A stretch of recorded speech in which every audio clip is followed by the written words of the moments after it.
supposed to be putting medicine in America to help motherfuckers feel better and help you live better. But these motherfuckers don't give a fuck about the medicine. They out making their motherfucking money. They give you one medication supposed to fix some shit, and the side effect fuck up your leg and shit.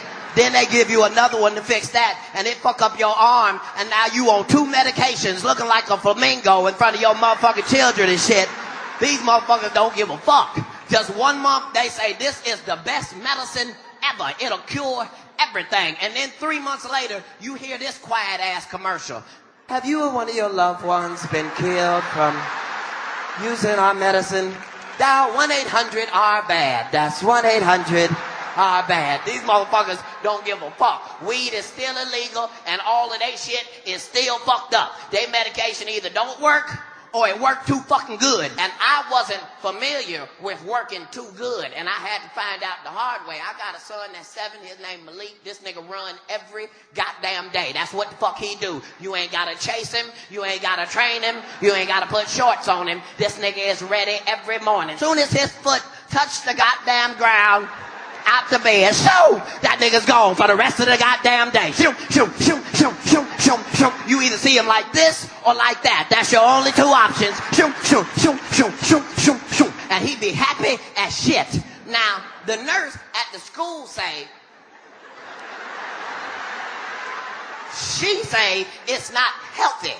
I said, you don't understand, the nigga's happy. She said, no, you don't understand.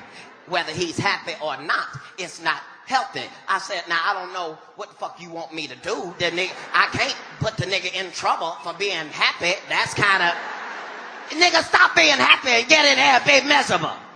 I can't fucking do it. So I said, what do you recommend? So she recommended Ritalin. Now, she told me the shit was gonna even him out.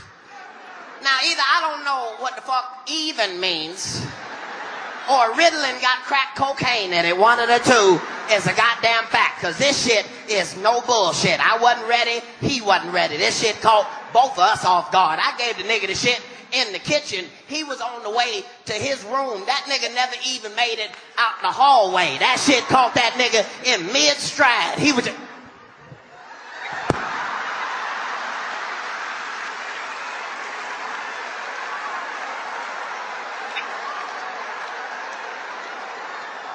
Now, for the first 2 hours, I was happy as shit. I'm getting shit done. I'm like, this is wonderful. But after 3 hours,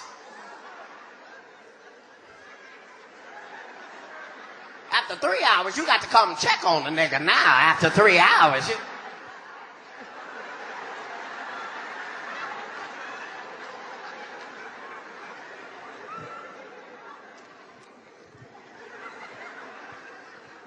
nigga, what you doing? My kid's smart ass. I'm being good like you want it, daddy. Okay, touche, my nigga, touche.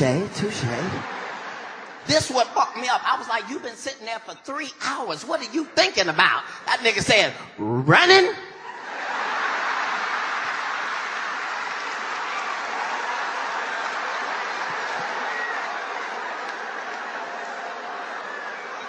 Well, go on and run then, little nigga. Go on and run. For those of you who really believe marijuana's the killer weed, prepare to be shocked by the facts. While the use of alcohol alone kills 20,000 Americans every year, marijuana use alone has never, in history, resulted in a single death. But it will get you arrested. 700,000 nationwide every year. Ordinary, responsible Americans forced into the criminal justice nightmare for simply possessing a substance less harmful than alcohol, marijuana. It's time to stop punishing adults for making the rational, safer choice. I've spent a lot of time working on the war on drugs. I've spent time in Colombia and Bolivia and here in the United States working on stories about cocaine and heroin and methamphetamines. And I was actually shocked at the military hardware and the personnel that is involved in the fight against marijuana. This issue is one about which people are extremely, extremely passionate on all sides.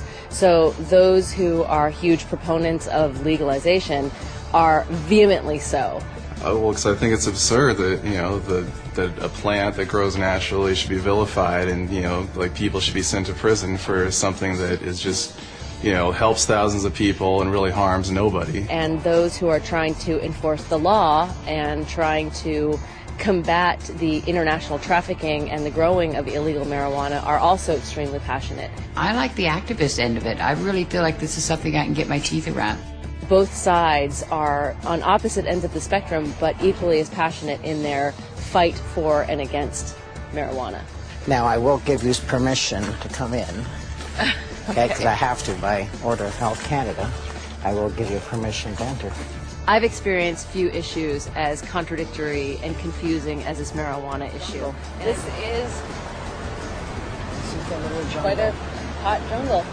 Yes, it is quite a hot jungle. Wow. And I really think that it's time that our lawmakers and drug enforcement officials, perhaps scientists and intellectuals, actually sit down and scrutinize this issue and figure out a way to possibly better regulate it, possibly decriminalize it. And there is a way, I think, because relative to methamphetamines and cocaine, it's not as extreme a drug. Well, we always have a menu with an array of hashes on the front page. Shiva crystals and Ganesh wafers are two of our very popular hashes. Maybe there's a way to liken it to our laws vis-a-vis alcohol. Since they've allowed us to be able to have a marijuana card and purchase marijuana from a safe environment, it's really helped rather than trying to purchase marijuana out on the streets and where it's really hectic and it's dangerous. I don't know that marijuana will ever be legalized. It quite possibly could become decriminalized, but I do know that the arguments for legalization are very strong. Industrial hemp is not a drug, though it is of the same species as marijuana. It is a completely different variety of plant, similar to comparing a Chihuahua with a St. Bernard. You can't get high from industrial hemp, but you can get high from marijuana. This is the only industrialized country in the world that doesn't grow industrial hemp. I mean, think how crazy it is that we can eat the product, we can sell the product, we can wear the product, we can export the product, import it, manufacture it, everything but grow it. We can't grow this thing. It's criminal. And there you have it. After 2 years of research, our quest for answers has only left us with more questions. And the only thing that really seems to make sense is that none of it makes any sense. It's a weird thing that you do when you make nature against the law. We're worried about things going extinct, and yet the policy on the most useful plants in the world is that they should all be eliminated and driven to extinction. Absolutely, they should still be concerned about youngsters using it. But we're concerned about youngsters using alcohol, tobacco, driving automobile, whatever. But that it should be the kind of prohibition that it is now, rather than regulation, it cannot be sustained in a rational society. I believe it would be more ignorant of me to listen to somebody who's trying to oppress me than it would be to just ignore the ignorant and go on with what I think is right. Even now, this interview is being conducted. I smoked pot all morning. This is what I look like high. There's a great quote that life is a tragedy to those who feel and a comedy to those who think. And if you are a thinker and you look at the marijuana situation and you're not laughing,